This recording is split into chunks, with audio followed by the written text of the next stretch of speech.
Oh, drum roll. Everybody help with the drum roll. Good, good. Because now, here is our director, Guy Burrell. Yay! Yay, Guy Burrell!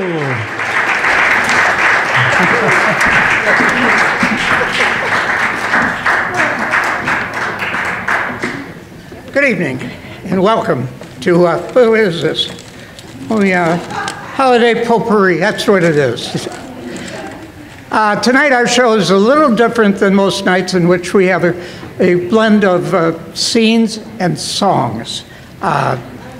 It's about couples and what they go through with each other and how they survive, and some love each other, some don't love each other, some kind of like each other, whatever.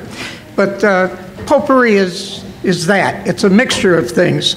Potpourri is when you have maybe geraniums and roses and you put them together. What do you got? Well, we don't know. But with scenes and songs, that's our potpourri. We put scenes from radio shows and songs from movies together in this show, and we hope you'll enjoy it. So off we go to Holiday Potpourri.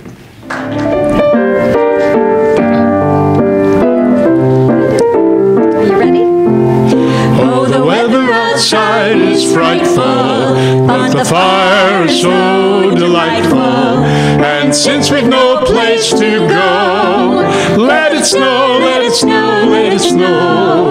Oh, it doesn't show signs of stopping, and I brought some corn for popping. The lights are turned way down low. Let it snow, let it snow, let it snow.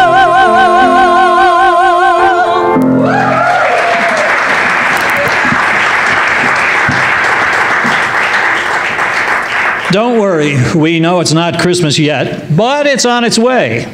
Anyway, our show is not really about the holidays. It's mostly about couples and their ups and downs. Let's see where it takes us.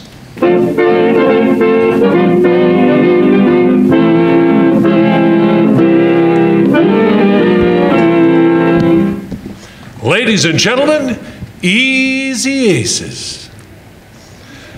Once upon a time, there was a happy couple who never argued about money. If people next door bought a big new car, but she had to go on the subway, she never complained. If on her birthday he just gave her a kiss instead of an expensive present, it was all right with her. If he wanted to go to a neighborhood movie, and instead she wanted to go to an expensive Broadway show, she never objected. Then they were married. And we've been arguing about money ever since. Dear, in all of the years we've been married, I never did know exactly how much money you make. Let's keep it that way, shall we? No, we won't. Because I can't get along on the money you give me, and I don't know how much more to ask you for. Well, what is it that you haven't got, that you need? Oh, they're too humorous to mention. I don't mean to say that we're living in squander. Squander, yeah. But it's just that little things come up around the house, and I just can't make both ends neat. You know what I think we're trying to do, dear? What? We're trying to live within our income. Shame on us. Exactly. Now, tell me, dear, how much money do you make? Well, I have a drawing account of $5,200 a year. $5,200 a year? Is that all? Do you know many people who make $5,000 a year? Oh, 5,200. Why didn't you say so? Trying to hold out on you. Now, let me see. 5,200 a year, 52 weeks a year, that's $10 a week. No. No. I forgot to carry the cider. That's what makes it hard. But then, of course, I do get a Christmas bonus. When do you get that? Decoration Day. Wait a minute. Christmas. That gives me an idea. What do you think if I make some extra money selling Christmas cards? In May, Jane? What of it? May, June, July, August, the summer's over, Labor Day, October, my birthday, November, Thanksgiving, and boom, it's Christmas. I think I'll go downstairs and shake up the furnace. All I have to do is get the cards and some paint, take the orders, and make money. There must be a big profit in Christmas cards, doesn't it to you, dear? Well, I don't know what the profit is, but you're not going to sell that many Christmas cards this time of the year. Well, of course you know what profit is. Profit and loss. Yes, and I know what profit and is loss. the money you make, and loss is the money you don't. No, loss is the money that But you why make. think about loss? What have I got to lose? Just two things: the cost of the cards, the cost of the paint, and my time.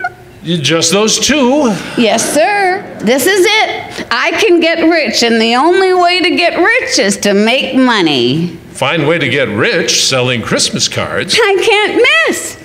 It's in the cards. Ba-da-da, ba-da-boo-boo, ba-ba-ba-boo. Beautiful song, isn't it? Especially in summertime. It's around the middle of December that it gets monotonous. When your radio bangs it at you all day long, or bings it at you. Well, let me see. It was the next day around noon when I had gone out to lunch that Jane came down to my office in the advertising firm of Dutton, Sutton, Mutton, and Norris and took my secretary, Miss Anderson, into the Christmas card business as a partner. She couldn't have made a wiser choice. Miss Anderson is sharp as a marble. Witness this business conference.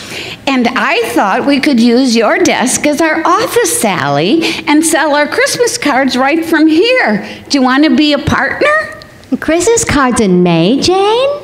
Oh, what of it? May, June, July, August, the summer's over, Labor Day, October, my birthday, November, Thanksgiving, and boom, it's Christmas. Well, all right, when you put it that way. But Jane, I don't know much about business. I have my hands full doing typing, shorthand, and... Oh, well, all you have to do is get some cards, raw cards, and we take orders from people and paint on the cards whatever they want. But can you paint Christmas cards, Jane? I don't think I can. Well, what's hard about that? Sure you can. A little snow, a little mistletoe, and Merry Christmas. Yes, but what about church windows? People like church windows on Christmas cards. I do. They're hard to paint. Not if you leave them open. Stop being so practical. All we have to do is buy some raw cards and some paint and start some advertising. But Jane, that's going to take money. I haven't any money. Who's got money? If I had money, do you think I'd be going into business? Well, how do you get the cards and the paint and the advertising? That takes money. We charge it. Charge it to who? Well, we charge it to... oh, Sally, I think that should be charge it to whom? Oh, yes.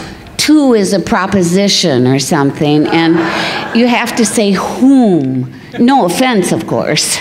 Oh, no, that's all right, Jane. You're welcome. Now, what was the question again? Charge it to whom? You've got to pay for the cards and all that stuff. Oh, no, you've got the cards before the horse. First we sell them, and the money we have left over is the profit. But suppose we don't have any money left over. Well, that's the money they call a loss. What do we do with that? There isn't much you can do with it. Pay our bills and things like that. But for the cards and the paint and the advertising, and that's where you come in, Sally. They use a lot of cards and paint around the office here. Where do you order it from? Let's see. Okay, our stationery comes from the Zenith Printing Company, and our paint comes from the Royal Paint Company. Well, okay, partner. Let's get busy. Call them up. Let's order the stuff. Get them on the phone. You've got to do something if you're going to make all this money. What do you think this is? Christmas? And this is how I was taken for a sleigh ride in a one-horse open business. First, they called the printer. Hello, Mr. O'Brien. This is Miss Anderson, Mr. Ace's secretary. Oh, yes, Miss Anderson. And how's Mr. Ace? Oh, he's okay if you like Mr. Ace. But Mrs. Ace wants to speak to you, Mr. O'Brien. Give me Sally. Mrs. Ace? Well, I've never met the lady. Hello, Mr. O'Brien. This is Mrs. Ace. I want to order some raw cards to make Christmas cards. Christmas cards in May? Another one. What of it? May, June, July, and... Oh, I'm not going through that again. Do you have the cards, Mr. O'Brien? Sure. How many do you want? A gross? A gross? How many is that about? A dozen. Is that too many? No. A dozen doesn't seem too many, does it, Sally? No, a dozen doesn't seem too many. Okay, Mr. O'Brien, a gross. Okay. And charge them to Dutton, Sutton, Mutton, and Norris, I suppose? Well... Thank you, Mrs. Ace. Goodbye. Then they called the paint company. I'd like to order some paint, mostly red and green. It's for painting some Christmas cards. Christmas cards in May? What of it? Why does everybody say in May? This is getting jerksome. Is this a democracy or isn't it? After charging the paint supplies to me, they called a little radio station to buy some advertising time. And so I want to advertise some Christmas cards for sale? Well, what of it? I didn't say anything. Oh, I thought you were going to say in May. Well, do you think you can find a nice place on your radio station for a little advertisement? Oh, I may. There's that May again. What of it? May, June, July, August, September. So the two card sharps charged everything to me, and I didn't know a thing about it. The radio station sent them a complicated contract. There was a 13-week clause, a non-cancelable clause, and a clause charging everything to me, the Santa Claus. Now we fade, it's a week later. After dinner at home, I'm sitting there reading the baseball scores when Jane and Miss Anderson are getting out Christmas cards. There's a parlay for you. Over the corner of my newspaper, I overhear this choice bit of dialogue. Whew. Let's rest a while, Jane. Me too. Doesn't it get hot painting all this snow? Hey, you know what? I'm surprised it stays on in this weather. Oh, that's pretty good. Surprised it stays on. Dear, did you hear? Oh, he's reading the paper. Jane, I'm getting kind of worried. We haven't had one order for cards. We've charged all this money. Mr. Ace is not going to be too pleased. Well, my goodness, Sally, we've only advertised 1 week. Home wasn't built in a day. But when they start to call, we'll be ready for them. We got 40 cards painted. We're making very good head work. Maybe we started this business a little too early. It's 7 months till Christmas. Could we be a little premature?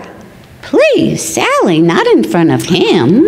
No, I mean maybe we should have taken the holiday a little closer. Maybe Thanksgiving. We could change the cards. Yeah, let's change the cards, you know? Yeah, these reindeer do look a little like turkeys. But, Sally, we can't change horses in mid-spring.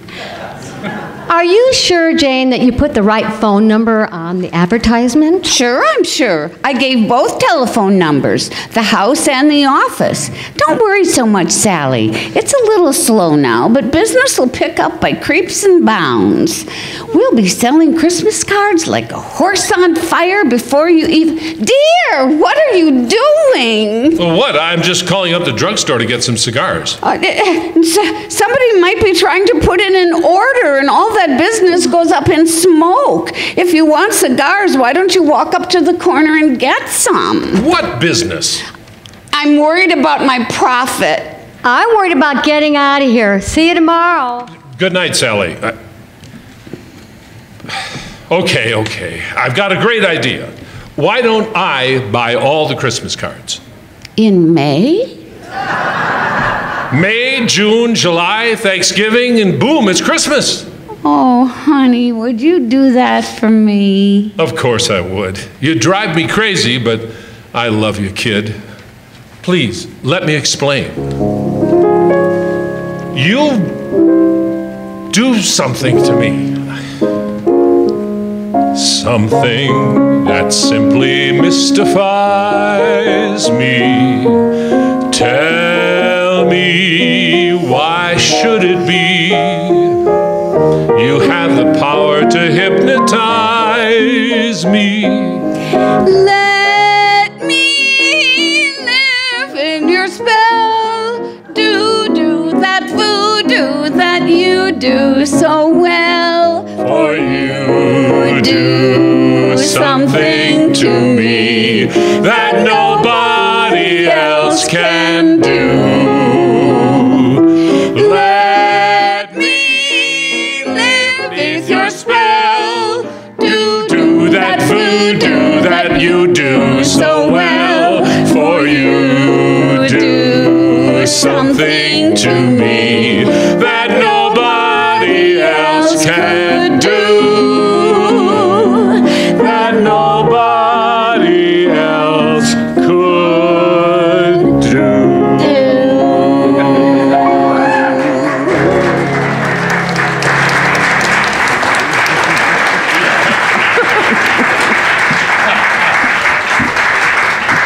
Well, that seems to have worked out pretty well, hasn't it? But let's look at another couple. They've always argued a lot. But how do they really feel about each other?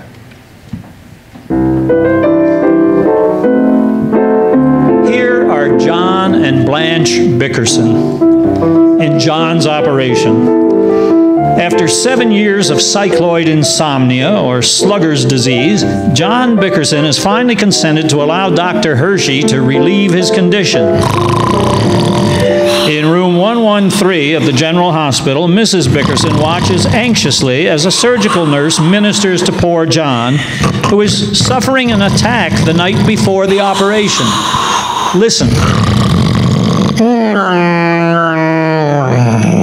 It's like being married to a steam shovel, nurse. Well, the cough's normal. Enjoy yourself, dear. Oh, Dr. Hershey's waiting for you, Mrs. Bickerson. Oh, hello, doctor. Is he resting? I gave him a sedative. That'll quiet him down. Well, he isn't very quiet. Oh. Well, actually, I could have done this operation in my office. It's so trivial. He won't be in surgery over 15 minutes, and there's absolutely no danger whatever. Will it hurt him? Not the slightest. All we do is take a stitch in his palate and shorten his uvula. I hate to bring this up now, Dr. Hershey, but how much will it cost? The fee will be $50 with the anesthetic. How much is it without the anesthetic? Oh, I should say about $40. Would there be any discomfort if he didn't have the anesthetic? Not for me, there wouldn't. But I wouldn't advise the operation without it. And you're sure he'll be cured when you're through? Oh, practically certain. Well, it's almost midnight now. I'll do his case first, about 7. He just needs a good night's rest. Well, I'll stay a little longer. Good night. Call the floor nurse if you need anything. Oh, I will. That pill's quieted him down. I'm sure that isn't doing him any good. Oh, John, wake up! What's the matter, Blanche? What's the matter, huh? I put the cat out. I locked the windows. I left a note for the milkman. I hung up the... John! We're in the hospital. What for? Is somebody sick? No. You're going to have an operation. Dr. Hershey's going to shorten your uvula in the morning. Well, then what did you wake me up now for? Well, you were snoring, and I was afraid you'd wear it out before he got a chance to operate. You've been snoring steadily for 3 hours. Don't you suppose I want to sleep too? You're not sleeping here, are you? Yes, I am. It costs another $5 to put another cart in the room, and I intend to use it. Now, where's my nightgown? I can't get one night's sleep even in the hospital.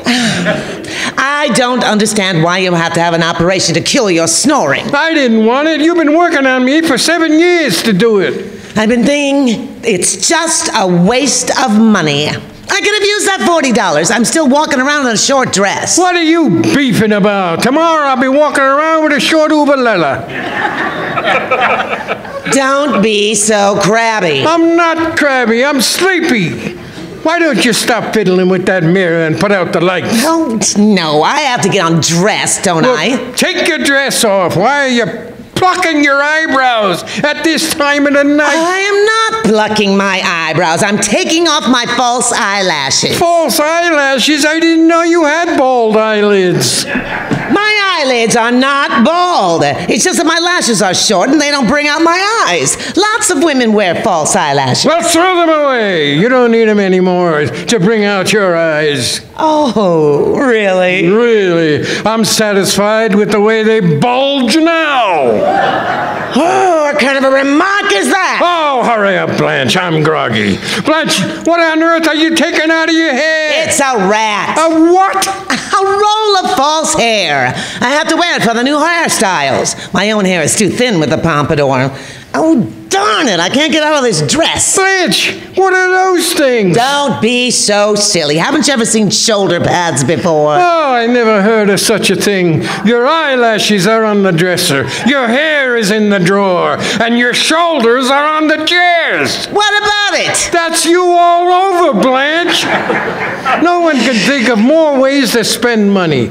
Are you ready for bed now? Yes, dear, I'm ready for bed. Shall I crank yours up a little? No, put out the lights. Oh, I wanted to glance at the paper first. You go to sleep. I can't sleep with the lights on. I left my sleep mask at home. Well, I won't be a minute. Oh, no one would believe this. In 6 hours, they're going to carve me to pieces. I'm supposed to rest in your eye. Shh! I can't concentrate with you mumbling. I'm mumbling. Whoa, there's certainly a lot of activity in Washington. What's all this tax reduction talk? Oh, listen to what's going on. Blanche, I read the paper, every word of it. Read it to yourself. Don't be so disagreeable. Dr. Hershey told me to keep you occupied so you wouldn't think about the operation. All I'm thinking about is sleep. Well, that's a good boy. You mustn't get nervous. No. Now I see the stock market is going up. That's fine. We have some stock, haven't we? Didn't you get some stock last year? 10 shares, Kentucky Saltpeter Mines, preferred stock. My brother got you in on the ground floor, didn't he? Where's it now? In the ground. I can't even find it listed on the stock page. Look in the help wanted column. Are you getting relaxed, dear? No, now I'm starting to get nervous. Oh, I'm worried about you, John. If anything happened to you on the operating table, it would be all my fault. So you know what I think? Well, sneak out, huh? No, I think you should make out a will. Make out a will? I thought you were worried about me. Well, you don't want to leave me at the mercies of all those grasping relatives of yours now, do you? The minute you drop dead, they'll just come... Don't talk like that. Can't you see? Can't you just say pass on or something like that? Well, you always say drop dead. That's only when I'm talking to your brother. You could be a little more delicate when you're discussing will. Why? Because you make it sound like I'm going to go at any minute. Well, they don't give you 2 weeks' notice, you know. Every man should have a will. Okay, think about it tomorrow. Oh, you say that, but you won't do it. Get up and do it now. What? Go on, get up and make out a will. Well, you're out of your mind. In the first place, a will isn't legal unless you have 2 witnesses. And in second place, I haven't got anything to leave in the first place. Nobody is going to take anything, and I don't need a will. You're the most stubborn man that ever lived, John. Why am I stubborn? It's the hardest thing in the world to make you admit I'm right when you know I'm wrong. Oh, that's a woman's logic. Oh, for you. Suppose I do make out a will, and nobody can touch anything besides you. Okay, so now you know you've got all my worldly goods. First thing you know, you'll get over your grief and marry a guy without a dollar to his name, like that broken-down snore specialist, Dr. Hershey. Oh, I am not going to marry anybody. He'll give up his practice and take you for every penny. My hard-earned money. He'll drive around around in my brand new car. He'll drink my bourbon. He'll loaf around like the French and never do a day's work. Why did you make that bum get a job, Blanche? Enough screaming like that. Hush up and go to sleep. Shush. Go to sleep, she tells me. I'm a nervous wreck. She practically talks me into a funeral. She marries a doctor behind my back, and now she tells me to go to sleep. I'll never sleep another wink as long as I... Oh, John! John, the telephone! Answer it! Oh, who the dickens is calling? Where the freak is the phone? Oh! Who moved the phone, Blanche? What'd you get up for? It's right on the night table by your bed. Oh, I thought it was... Hello?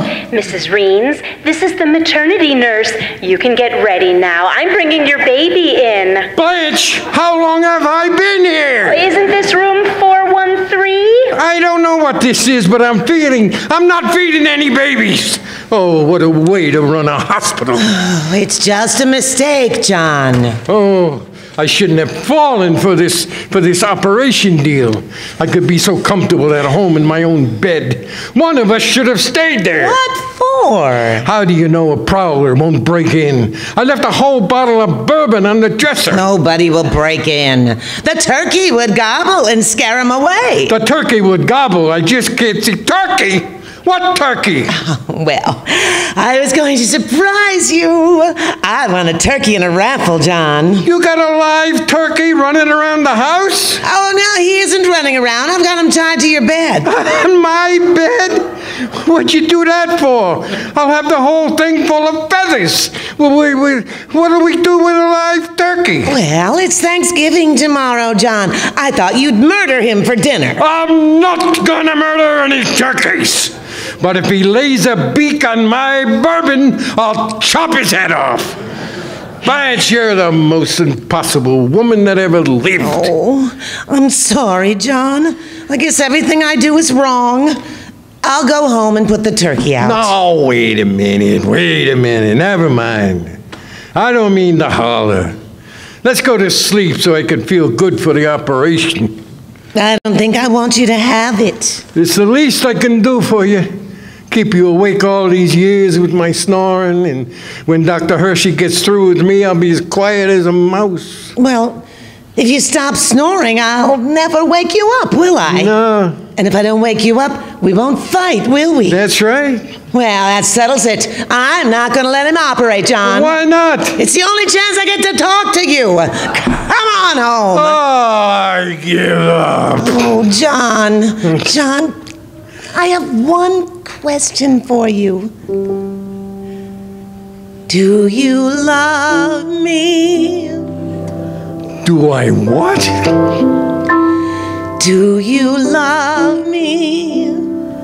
Do I love you? With your snoring getting louder and our bickering every day, you're upset, you want out, go inside, go lie down. I am lying down. Maybe it's indigestion. Blanche, I'm asking you a question. Do you love me? Oh, you're a fool. I know, but do you love me? Do I love you? For 25 years I've washed your clothes, cooked your meals, cleaned your house, given you children, milked the cow. What cow? After 25 years, why talk about love right now? First time I met you was on our wedding day. I was scared. I was shy. I was nervous. So was I. But my father and my mother said we'd learn to love each other.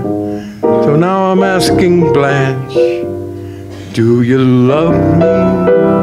I'm your wife. I know, but do you love me? Do I love him?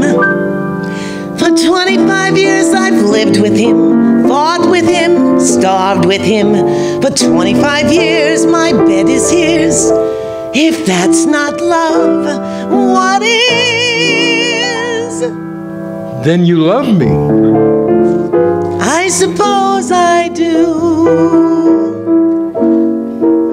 I suppose I love you too. It doesn't change a thing, but even so, after 25 years,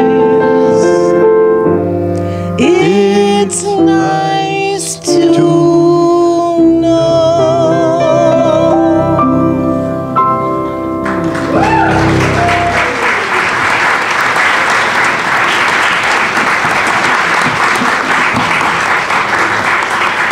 Now let's look at another couple and see how they really feel about each other.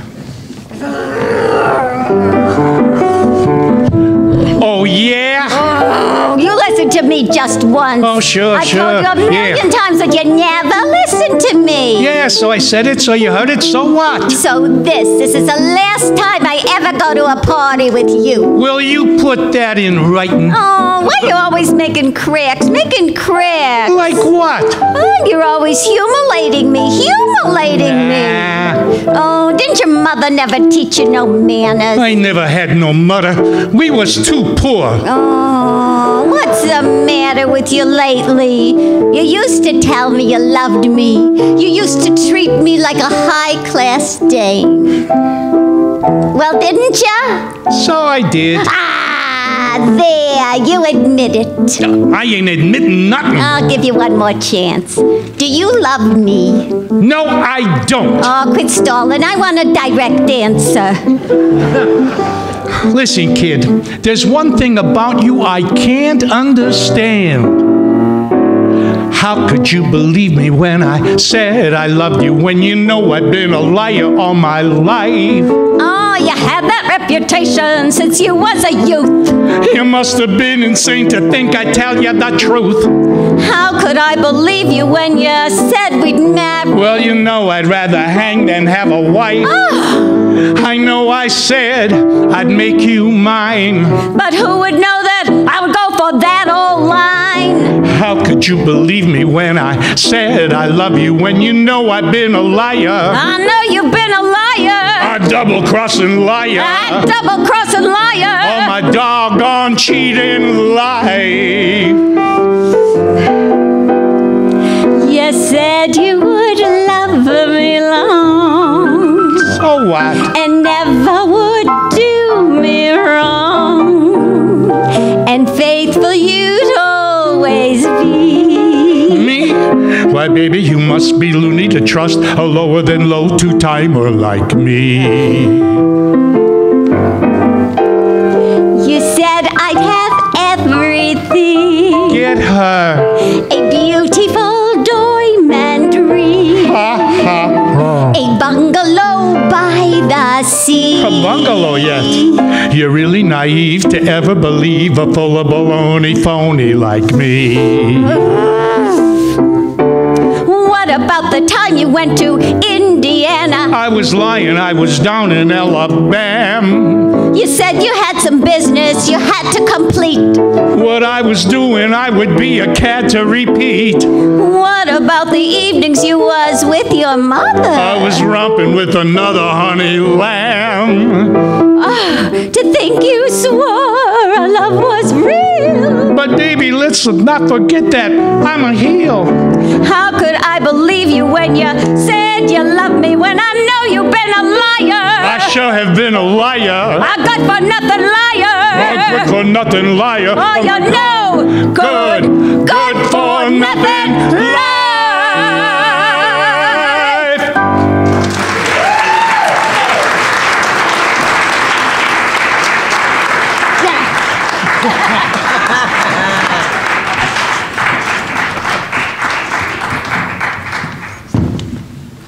We thought you might like to see some of the honest-to-God advertising posters from the 40s and 50s.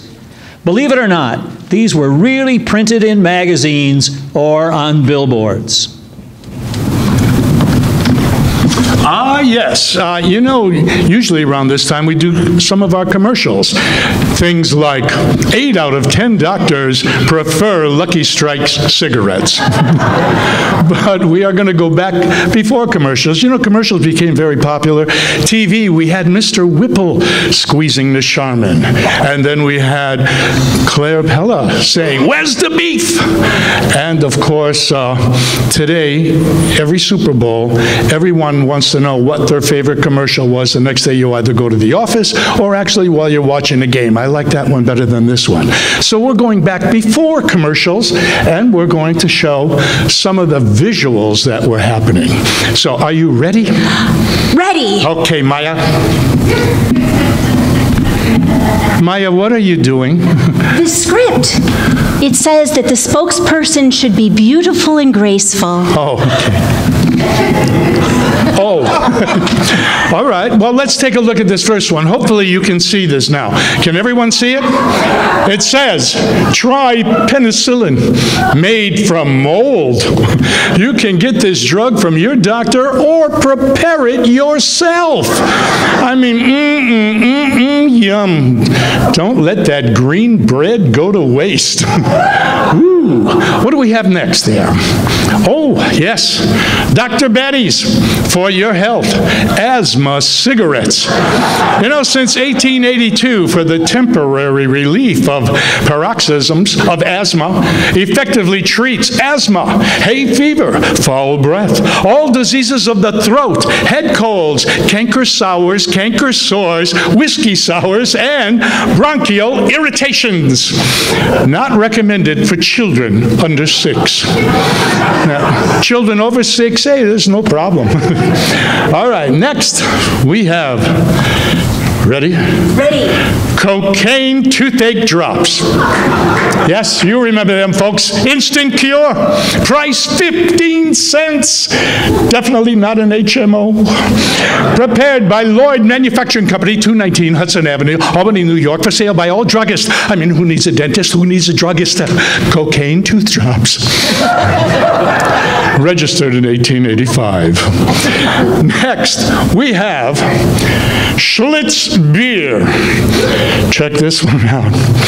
Don't worry, darling, you didn't burn the beer. Oh, come on. Okay. Hey, listen, come on. That was nominated for the Helpless Woman of the Year award. Ooh, oh, they're turning. All right. Next. I love this one. Evans vacuum cap. It will make hair grow. This appliance will massage the scalp and force a healthful circulation. It will stop hair from falling out and restore a normal growth where live follicles exist. We refund the full purchase price if it does not give satisfaction within 30 days. For full particulars, address Evans Vacuum Company, Fullerton Building, St. Louis, Missouri. Take a look at this, folks. I think he could pick up Cleveland with that helmet. I can see where the Shriners modeled their hat from it. All right, what do we have next there, Maya? We have this one. Aha! This is going to get me in trouble again. All right, Del Monte ketchup. You mean a woman can open it? Hey, come on. Aren't we all glad that Billie Jean King beat Bobby Riggs? Come on. Yes. All right. And, of course, this is my favorite.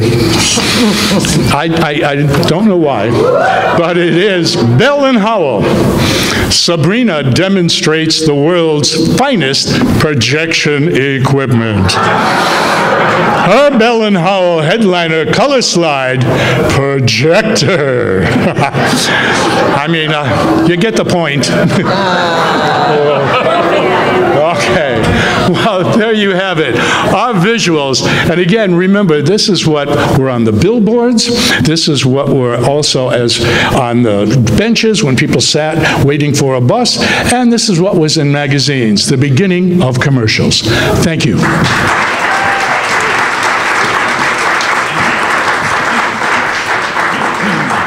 And now for something a little different, or something completely different.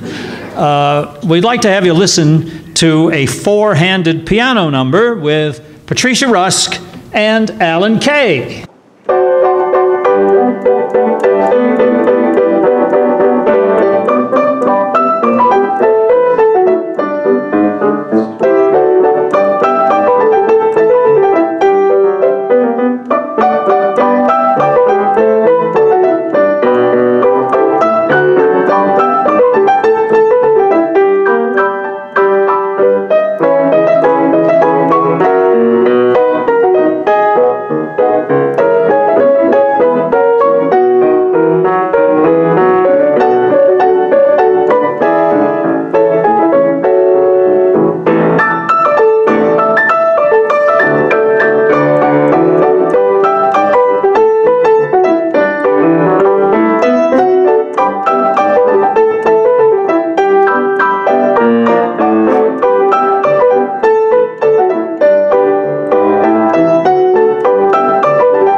Well, getting back to couples, not that they're a couple. I mean, they're a couple at the keyboard, but that's it.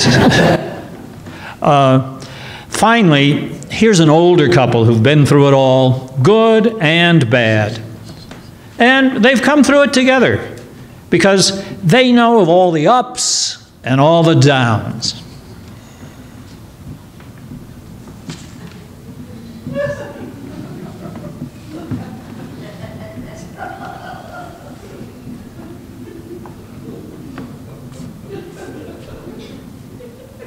Joanna.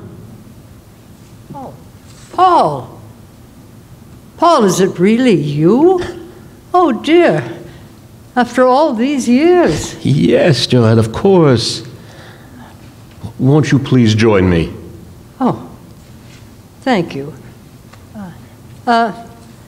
Paul, Yeah. I must say I've often wondered whether you ever think of that last evening we spent together. We met at 9. We met at 8. I was on time. No, you were late. Ah, yes. I remember it well. We dined with friends. We dined alone. A tenor sang. A baritone? Ah, yes. I remember it well. That blazing April moon. There was none that night, and the month was June. That's right. That's right. It warms my heart to know that you remember still the way you do. Ah, yes. I remember it well. How often I've thought of that Friday Monday night when we had our last rendezvous, and somehow I foolishly wondered if you might, by some chance, be thinking of it too. that carriage ride. You walked me home. You lost a comb. I lost a comb, yes. Ah, yes. I remember it well. That brilliant sky. We had some rain. Those Russian songs. From sunny Spain. Ah, yes, I remember it well. You wore a gown of gold. I was all in blue. Am I getting old? Oh, no. Not you. How strong you were, how young and gay, a prince of love in every way. Ah, yes. Ah, yes. Ah, yes. I remember it well.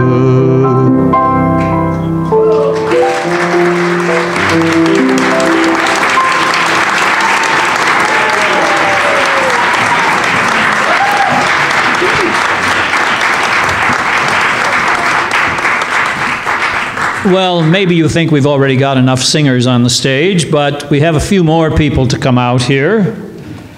These, together with some of the people on the stage, are part of our newly formed Senior Radio Players Chorale. So we'd like you to listen as they entertain you with a musical version of a classic Christmas poem, "'Twas the Night Before Christmas."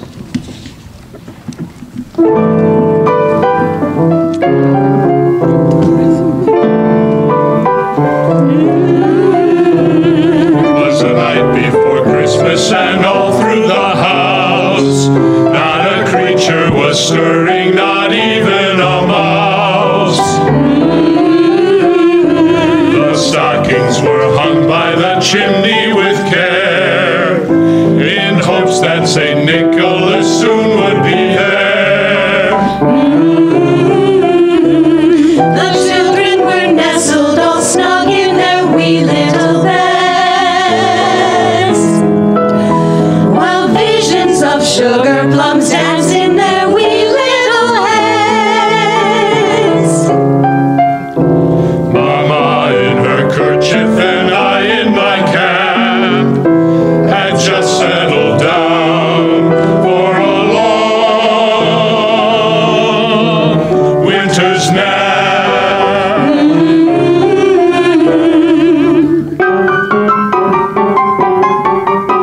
When out on the lawn there arose such a clatter, I sprang from my bed to see what was the matter. Away to the window I flew like a flash, tore open the shutters, threw open the sash. Then what to my wondering I should appear to sleigh and a tiny reindeer. With a little old driver so lively and quick that I knew right away that it must be Saint Nick. More rapid than eagles his coursers they came, and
had flung on his back, and he looked like a little old peddler just owning his sack.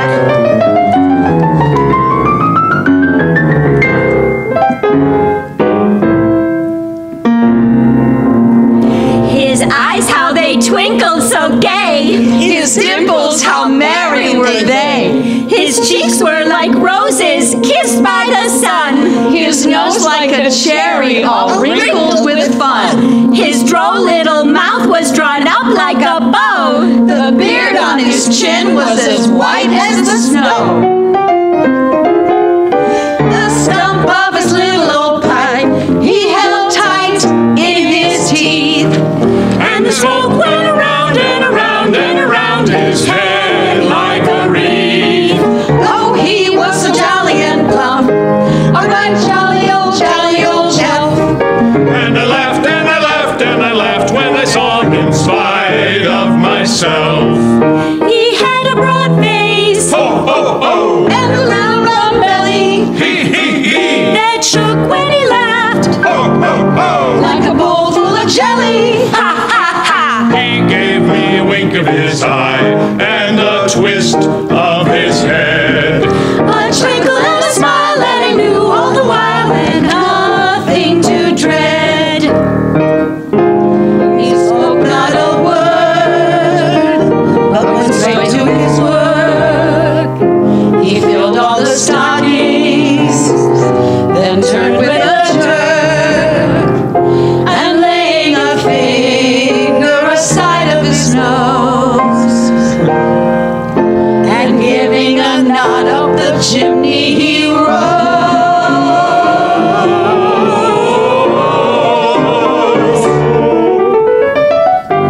He sprang to his sled, to his team, gave a whistle, and away they all flew like the down of a thistle. But I heard him explain as he drove out of sight.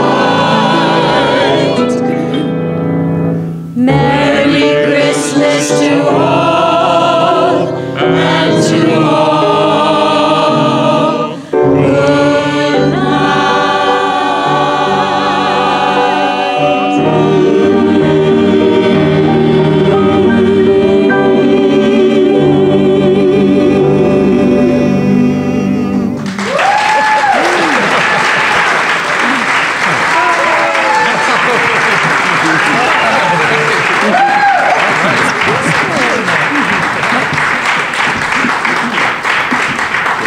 Well, I think we're going to have this group back again.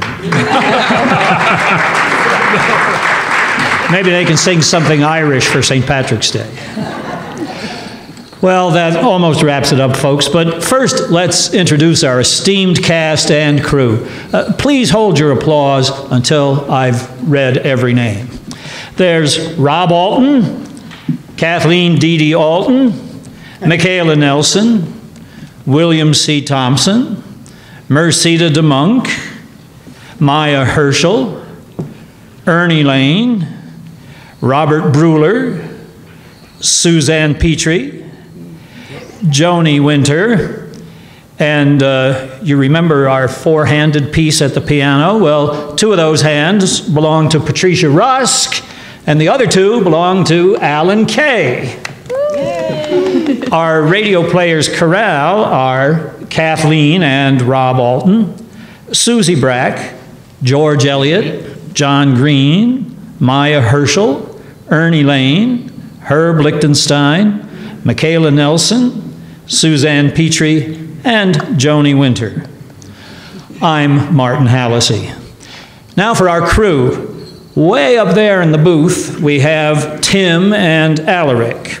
And our video man, who's operating two cameras out there in the crowd so we can have a nice professional video, is Bob Kucera.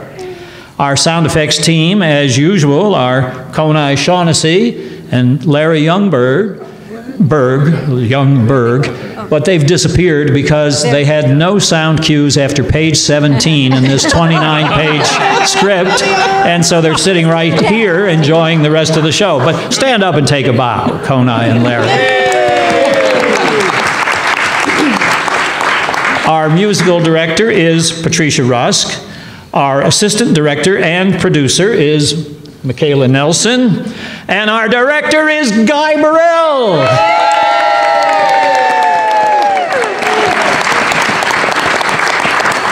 And now, for the very last thing, we'd like to invite you to join us in singing Let It Snow.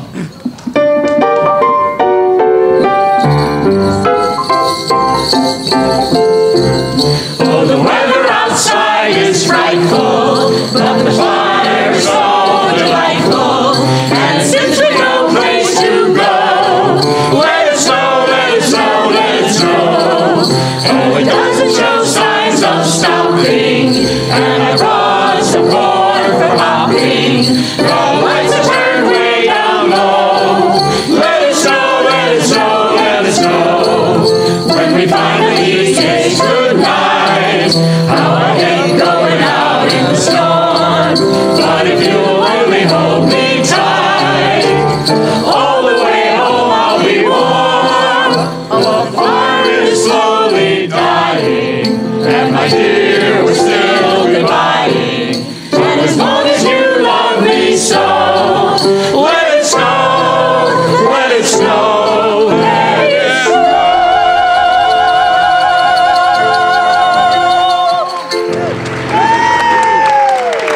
And we also invite you to come up and take a closer look at those posters because we paid a lot of money for them. Okay.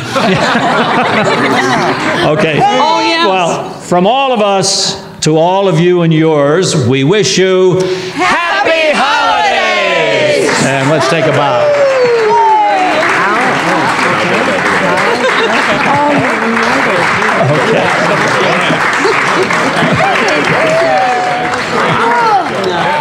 It was great. Posters worked out good when I put them down.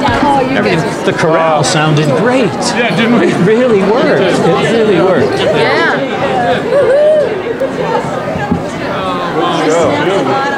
Sneak photos from the Vicky, great job. Really awesome.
Joanna. Oh, Paul.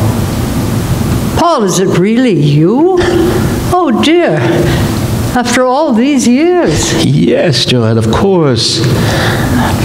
Won't you please join me? Oh, thank you.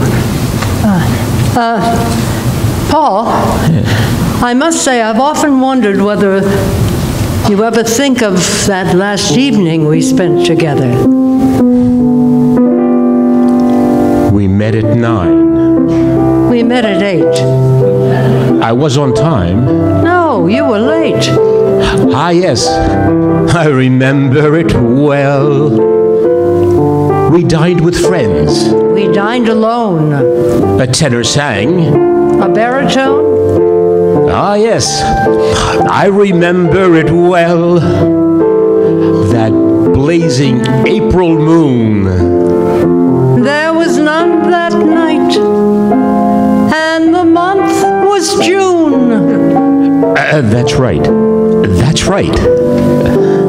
It warms my heart to know that you remember still the way you do. Ah, yes. I remember it well.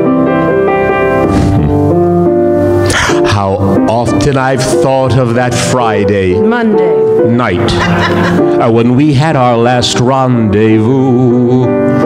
And somehow I foolishly wondered if you might, by some chance, be thinking of it too. That carriage ride. You walked me home. You lost a comb. I lost a comb, yes. Ah, yes. I remember it well. That brilliant sky. We had some rain. Those Russian songs. From sunny Spain. Ah, yes, I remember it well. You wore a gown of gold. I was all in blue. Am I getting old? Oh, no. Not you. How strong you were, how young and gay, a prince of love in every way. Ah, yes. Ah, yes. Ah, yes. I remember it well.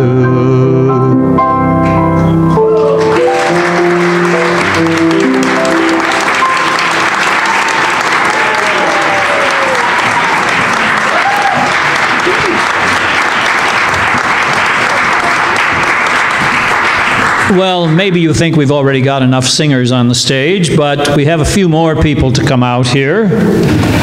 These, together with some of the people on the stage, are part of our newly formed Senior Radio Players Chorale. So we'd like you to listen as they entertain you with a musical version of a classic Christmas poem, "'Twas the Night Before Christmas."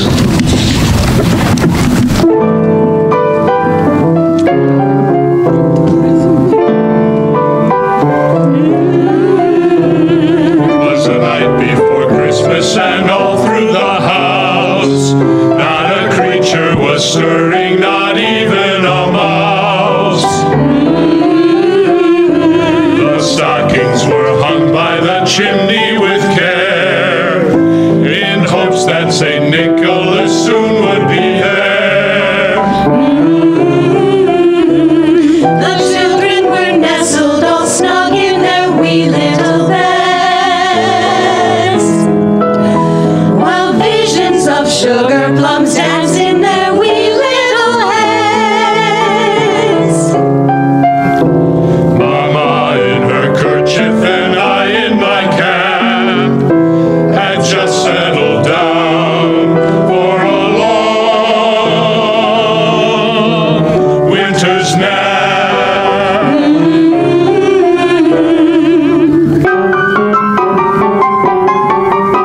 When out on the lawn there arose such a clatter, I sprang from my bed to see what was the matter.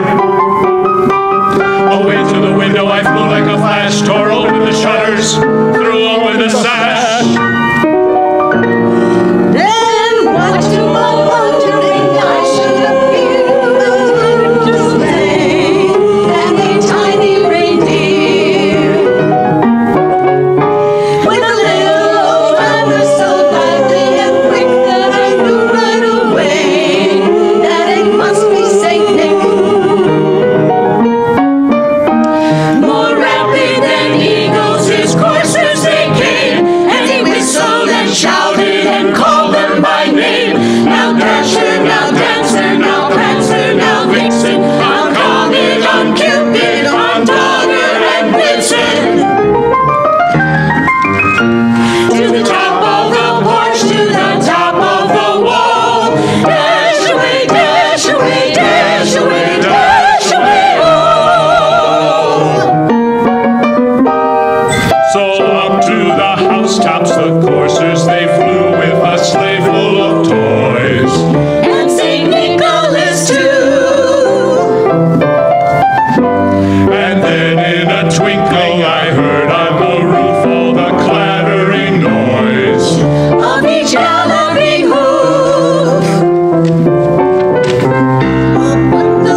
chin was as white as the snow. The stump of his little old pipe he held tight in his teeth, and the smoke went around and around and around his head like a wreath. Oh, he was so jolly and plump, a right jolly old chap. And I laughed and I laughed and I laughed when I saw him in spite of myself. He had a broad face, ho, ho, ho, and a little round belly, he, that shook when he laughed, ho, ho, ho, like a bowl full of jelly. Ha, ha, ha. He gave me a wink of his eye and a twist of his head. A twinkle and a smile, and I knew all the while and nothing to dread. He spoke not a word, but went straight to his work. He filled all the stockings, then turned with a jerk, and laying a finger aside of his nose, and giving a nod up the chimney he rose.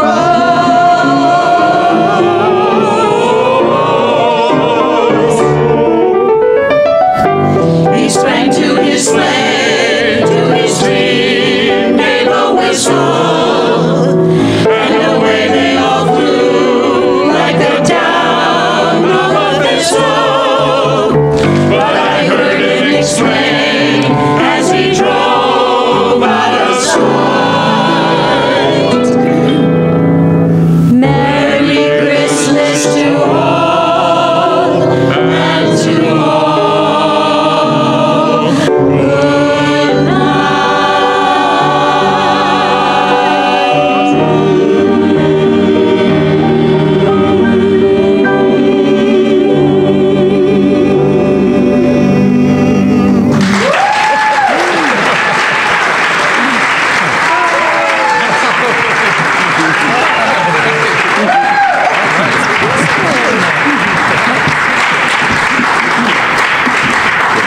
Well, I think we're going to have this group back again. Maybe they can sing something Irish for St. Patrick's Day. Well, that almost wraps it up, folks. But first, let's introduce our esteemed cast and crew. Please hold your applause until I've read every name. There's Rob Alton, Kathleen Dee Dee Alton, Michaela Nelson, William C. Thompson, Merceda DeMonk, Maya Herschel, Ernie Lane, Robert Bruler, Suzanne Petrie, Joni Winter, and you remember our four-handed piece at the piano? Well, two of those hands belong to Patricia Rusk, and the other two belong to Alan Kay. Our radio players chorale are Kathleen and Rob Alton, Susie Brack, George Elliott, John Green, Maya Herschel, Ernie Lane, Herb Lichtenstein, Michaela Nelson, Suzanne Petrie, and Joni Winter. I'm Martin Hallisey. Now for our crew. Way up there in the booth, we have Tim and Alaric. And our video man, who's operating two cameras out there in the crowd so we can have a nice professional video, is Bob Kucera. Our sound effects team, as usual, are Konai Shaughnessy and Larry Youngberg, but they've disappeared because they had no sound cues after page 17 in this 29-page script, and so they're sitting right here enjoying the rest of the show. But stand up and take a bow, Konai and Larry. Our musical director is Patricia Rusk. Our assistant director and producer is Michaela Nelson. And our director is Guy Burrell.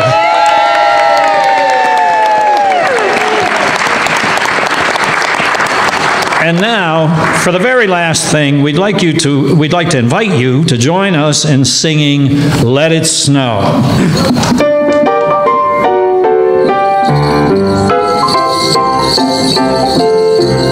Oh, the weather outside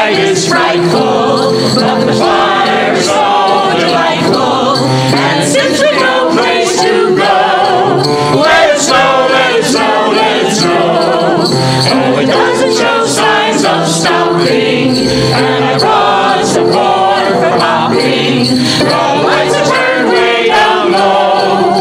Let it snow, let it snow, let it snow. When we finally say goodnight, how I hate going out in the storm. But if you'll only hold me tight, all the way home I'll be warm. The fire is slowly dying, and my dear, we're still goodbying. And as long as you love me so, let it snow, let it snow, let it snow.